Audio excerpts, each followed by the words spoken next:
Hi అండి. నేను మీ Tejlu. Welcome back to Tejlu kitchen. ఎలా ఉన్నారు అందరూ?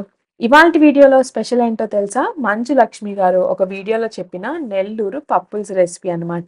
ఇది ఎంత బాగుండకపోతే అంత ఫేమస్ అయిపోతుంది చెప్పండి. సో తెలియని వాళ్ళు ఉంటే కనుక ఒక్కసారి నా ప్రాసెస్లో ఈ రెసిపీని ట్రై చేసి చూడండి. ఖచ్చితంగా మీరు మీ రెగ్యులర్ రెసిపీస్లో దీన్ని కూడా ఇంక్లూడ్ చేసుకుంటారు. చాలా సింపుల్ అండ్ ఈజీ ప్రాసెస్లో చెప్పేస్తాను, వచ్చేయండి. ముందుగా ఓ బౌల్లో ఒక కప్పు దాకా పెసరపప్పుని తీసుకోండి. దీన్ని 2-3 టైమ్స్ శుభ్రంగా వాష్ చేసేసి ఒక కప్పు పెసరపప్పుకి 5 కప్పుల వాటర్ని యాడ్ చేసేసుకొని మీకు టైం ఉంటే గనక 15-20 మినిట్స్ పాటు నానబెట్టేసుకోండి. లేదు అనుకుంటే వెంటనే కూడా కుక్ చేసుకోవచ్చు. నెక్స్ట్ మరో బౌల్లో చిన్న నిమ్మకాయ సైజ్ అంత చింతపండుని తీసుకొని ఒకసారి వాష్ చేసేసి ఇక్కడ నేను చూపిస్తున్న గ్లాస్తో ఒక గ్లాస్ వాటర్ని యాడ్ చేసి దీన్ని కూడా ఒక 15 మినిట్స్ పాటు నానబెట్టేసుకోవాలి. నెక్స్ట్ ఒక మీడియం సైజ్ ఉల్లిపాయని తీసుకొని అందులో సగం కన్నా తక్కువ గడ్డని ఇలా చిన్న పీసెస్గా కట్ చేసుకొని నానబెట్టుకున్న పప్పులోకి వేసేసుకోండి. అలాగే 3-4 పచ్చిమిర్చిని కూడా ఇలా నిలువుగా కట్ చేసి వేసుకొని వీటితో పాటు 1/2 టీ స్పూన్ పసుపుని కూడా వేసేసి మీడియం ఫ్లేమ్ మీద వీటిని బాయిల్ చేసుకోవాలి. 3-4 మినిట్స్ తర్వాత చూడండి ఇలా బాయిల్ అవుతుంది కదా. ఇప్పుడు ఒకసారి కలిపేసుకొని దీన్ని మెత్తగా పట్టుకుంటే లైట్గా పలుకుండాలన్నమాట. అంతవరకు కూడా మీడియం ఫ్లేమ్ మీదే చక్కగా బాయిల్ చేసుకోండి. మనం చేసే ఈ పప్పుల్స్కి పెసరపప్పుని ఇలా స్టవ్ మీద పెట్టే కుక్ చేసుకోవాలి. ప్రెషర్ కుక్ చేస్తే పేస్ట్ లాగా అయిపోతుంది అనమాట.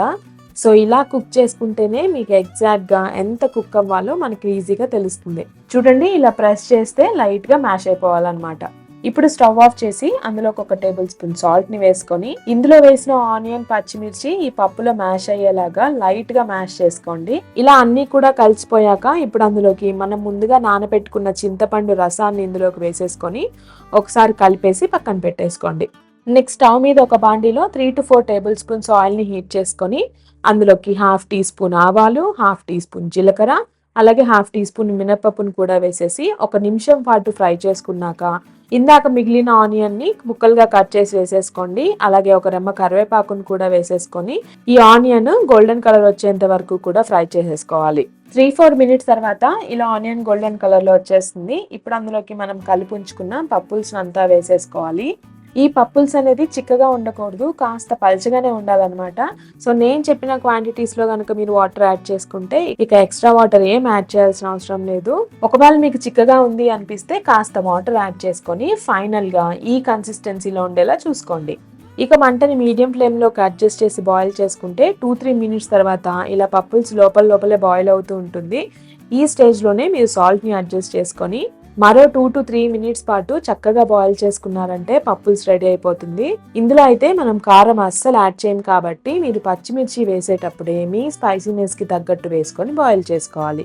సాల్ట్ యాడ్ చేశాక 3-4 మినిట్స్ పాటు పప్పుల్స్ని ఇలా చక్కగా మరిగించేసుకొని స్టవ్ ఆఫ్ చేసేసి దీన్ని వేడి అన్నంలోకి ఉప్పు మిరపకాయతో గాని నంచుకొని తింటే ఉంటుందండి. అసలు ఇక ఆ టేస్ట్కి ఎవరైనా ఫిదా అవ్వాల్సిందే, అంత రుచిగా ఉంటుంది. సో తప్పకుండా ట్రై చేసి మీ ఫీడ్బ్యాక్ని నాకు కమెంట్ చేయడంతో పాటు వీడియో నచ్చితే కనుక ఒక లైక్ ఇచ్చేసి మరిన్ని మంచి టేస్టీ రెసిపీస్ మిస్ అవ్వకుండా ఉండాలంటే మన ఛానల్ని సబ్స్క్రైబ్ చేసుకొని పక్కనే ఉన్న బెల్ ఐకాన్ని క్లిక్ చేసేసేయండి. మరో మంచి రెసిపీతో మళ్ళీ కలుద్దాం.